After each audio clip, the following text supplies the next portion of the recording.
আমি কিন্তু অনেক ভিন্তু প্রকৃতির মানুষ। প্রতিদিন দোয়া পড়ে সেটে যেতাম, আবার বাসায় এসে দোয়াটা পড়ে নিতাম। সবসময় আমার বলে ব্যাককল, আমি ওইটাই থাকতে চাই ওনার কাছে। এই সম্পর্ক যে কতটা অটুট, কতটা মজবুত, এবং সেটা যে কোনোভাবে চাইলে কোনোভাবেই ভাঙা সম্ভব না, এমন একটা দুর্দান্ত বার্তা আছে এই গল্পটিতে। তো আমি তো বকা দেখি নাই, তো ছবিটা দেখে মনে হয়েছে হ্যাঁ আসলে রোমান বকা দিয়েছে। আমাদের আরেকটা গান রিলিজ হবে আজকে, ব্যবধান, যেটা ঠিক আর 5 মিনিট আছে সময়। সবাই রোজা রেখে কষ্ট করে এসেছেন, আপনাদের কাছে অনেক অনেক কৃতজ্ঞতা, চ্যানেলের কাছে অনেক অনেক কৃতজ্ঞতা, তারা এত চমৎকার একটা অনুষ্ঠান আয়োজন করেছেন। আসলে জিন3 নিয়ে কি বলবো, আমি তো এই পরিবারের নতুন সংযোজন। অনেকটা ক্রেডিট গোজ টু যারা পার্ট 1 এবং পার্ট 2-তে ছিল, স্পেশালি সজল ভাই, পূজা, পার্ট 2-তে যারা ছিল কাস্ট অ্যান্ড ক্রু, পার্ট 1 এবং পার্ট 2 ডিরেক্টর, অবশ্যই সেই সাথে আমাদের লেখক আব্দুল আজিজ, প্রডিউসার আব্দুল আজিজ, কারণ তার এটা একটা চিন্তাধারা যে একটা হরর জনরার মুভি করা। কন্যা দিয়ে শুরু, সবার হৃদয়ে জায়গা করাটা, এবং আমাদের সকলের চেষ্টাই হচ্ছে এটা যে যে কাজটি আমরা করছি, যে কাজটি আপনাদের সামনে নিয়ে আসছি, সেটা যেন আপনাদের মনের মণিকোঠায় ঠাঁই করে নেয়, এবং শুধু একজন না, পুরো পরিবারের সকল মানুষের সেই প্রচেষ্টা জিন শুরু থেকে করে এসছে, এবং জিন3 ইনশাআল্লাহ সেটা অবশ্যই করবে। তো এটা আমার ক্যারিয়ারের প্রথম একটা হরর ফিল্ম। আমি কিন্তু অনেক ভিন্তু প্রকৃতির মানুষ। প্রতিদিন দোয়া পড়ে সেটে যেতাম, আবার বাসায় এসে দোয়াটা পড়ে নিতাম যে আল্লাহ প্লিজ কাউকে যেন না খেপাই দেই কোনো একটা অ্যাক্টিভিজমের মধ্য দিয়ে, কোনো যেন উল্টাপাল্টা কিছু না হয় আমার সাথে। সো সেরকম মজার মজার অনেক এক্সপিরিয়েন্সের থ্রু দিয়ে আমরা পুরো গল্পটা শুট করেছি, টানা শুট করেছি, এবং একজনের কথা না বললেই নয়, যাকে আজকে প্রথমবারের মতো আপনারাও হয়তোবা এই পুরো প্রমোশনে পাবেন, সেটা হচ্ছে আমাদের ডিরেক্টর রোমান ভাই। রোমান ভাইয়ের সাথে এটা আমার বলা চলে 5th প্রজেক্ট, কারণ এর আগে তার সাথে তিনি চিফ এডি হিসেবে আমার বেশ কয়েকটা সিনেমা ছিল। আব্দুল আজিজ সাহেব, উনি আমার বস লাগে। তো বসের সামনে কথা বলতে ভয় লাগে, কারণ উনি সবসময় আমার বলে ব্যাককল, আমি ওইটাই থাকতে চাই ওনার কাছে। তো আমি সৌভাগ্যবান যে বসে জীবনে 2টি গল্প সাকসেসফুলি লিখেছে, 2টা ডিরেকশন আমি দিয়েছি, জিন2 এবং জিন3। বস আমাকে প্রথম থেকে বলছে তুমি একটা ক্যারেক্টার প্লে করো, হ্যাঁ সবসময় তুমি একটা ক্যারেক্টার প্লে করবে, তুমি ইমোশন হলে তোমাকে সবাই পেয়ে বসবে। আমি ক্যারেক্টার প্লে করে গেছি, হারি আপু সরি, আর কিছু করার নাই, কারণ বসকে ফলো করতে হয়। দিন শেষে উনি সব, ওনার নির্দেশনা ছাড়া আমি এক পা আগাই না।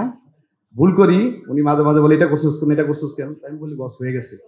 এই ছবিতে যে কারণে আজিজ ভাইয়ের লেখা, এবং আজিজ ভাইয়ের এই লেখাটি আমার ভীষণ ভালো লাগার একটি কারণ আছে।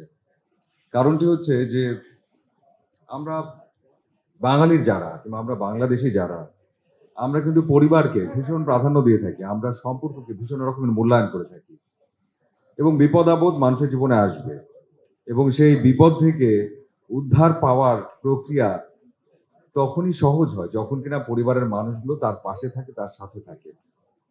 একজন মা ছেলের সম্পর্ক, একজন মা ছেলের পাশে দাঁড়ানো, কিংবা একজন ছেলে তার মায়ের পাশে দাঁড়ানো, এই সম্পর্ক যে কতটা অটুট, কতটা মজবুত, এবং সেটা যে কোনোভাবে চাইলে কোনোভাবেই ভাঙা সম্ভব না, এমন একটা দুর্দান্ত বার্তা আছে এই গল্পটিতে।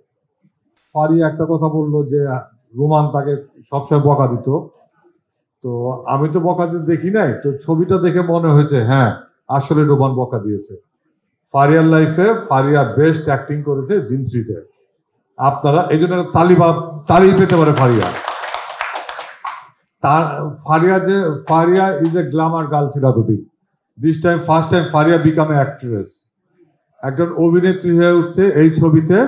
যা আপনারা যখন জিন3 দেখবেন তখন বুঝবেন যে ফারিয়া আসলে সুযোগ পেলে খুব ভালো অভিনয় করতে পারে। এতদিন অন্য সবাই বা আমাকেই বলেন ফারিয়াকে আমরা গ্ল্যামারের ভিতরে রাখতাম, নাচবে গাবে, এই টুই মডার্ন থাকবে, এই ধরনের। সে যে খুব ভালো অভিনেত্রী এটা আপনারা জিন3 দেখলেই বুঝবেন। কিছু মানুষ আছে যারা কিনা অনেক অনুভব করতে পারে, তাদের ইমোশন কিছু না বললে চোখ দিয়েও কনভে করতে পারে, কিন্তু শব্দ দিয়ে কনভে করতে পারে না। ও হচ্ছে তেমন একজন মানুষ। ওর প্রত্যেকটা গাইডেন্স, ওর প্রত্যেকটা চাওয়া পাওয়াকে আমরা আসলে চেষ্টা করেছি পর্দায় এক্সিকিউট করতে, এবং কাজের প্রতি ভীষণ ডেডিকেটেড, ভীষণ প্যাশনেট এবং কাজ পাগল একজন মানুষ হচ্ছে এই কামরুজ্জামান রোমান। শুটিংয়ে যাওয়ার আগে তাকে বললাম যে একটা রোমান্টিক গান লাগবে, কয়েকটা কথা বলে কিছু মনে করবেন না, আমি কি বলো, আপনি ওই ব্যবধান গানটা শুনে দেখেন, ভালো লাগবে। গানটা কিন্তু আসলেই সবাই পছন্দ করে। তখন শুনলাম, দেখলাম আসলেই তখন ভালো লাগলো। সাথে সাথে কাজ করলাম, ফারিয়াকে শুনেলাম, সজলকে শুনেলাম, ডিরেক্টরকে শুনেলাম, তাদের সবারই ভালো লাগলো। তারপর গানটা আমরা রেকর্ডিং গেলাম। এই 3 বছর পর আইসা আমার আজকে মনে পড়ছে, এই গানকে আমি লিখছি। আমার লেখার ধরন তো এত না, আমি তো এত সুন্দর লিখতে পারি না। আমি নিজেও কনফিউজ, আমি এইরকম একটা লেখা, ডিপ একটা লেখা কিভাবে লিখলাম। আমার লেখা থাকবে জিন, থ্রিলার, এই জাতীয় লেখা। আর পরিশেষে আপনাদের সবাইকে আসার জন্য ধন্যবাদ এবং অভিনন্দন রইল।